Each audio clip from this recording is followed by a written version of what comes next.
Inside the new Afghanistan,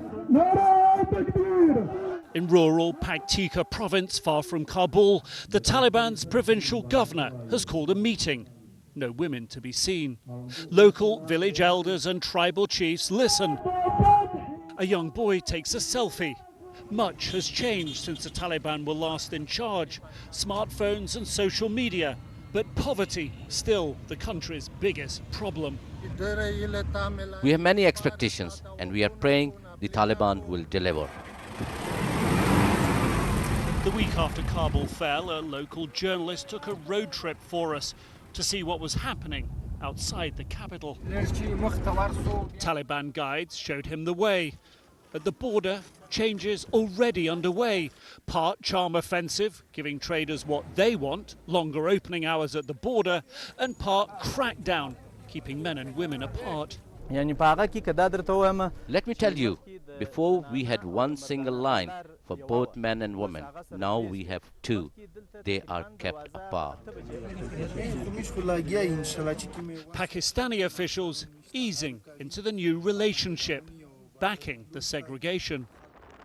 On this journey, two things become clear: Afghanistan's near financial collapse and the hard switch to religious rule. Spotting a crowd, the team stop. It's a provincial courthouse. Inside, local leaders careful to praise the new boss. We used to have to go a long way to get to a Taliban court, he says. Now we have one right here.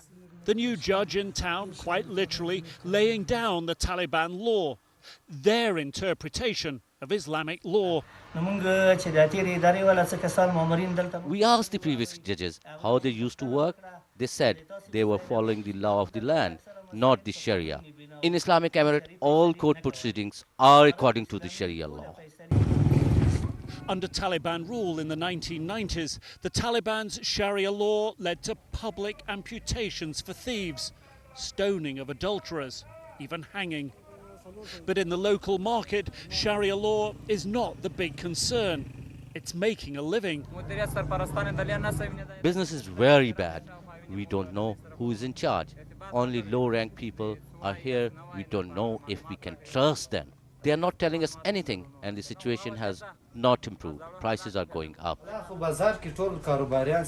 In the barber's shop, business is down.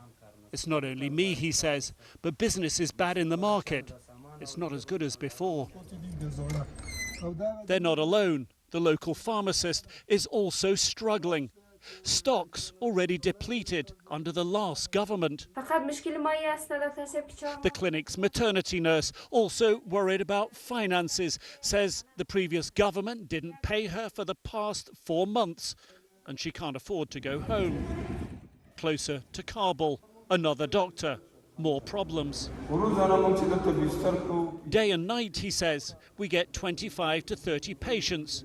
And we have just one doctor and one nurse for them all. Outside the hospital, the Taliban claim an alternate reality.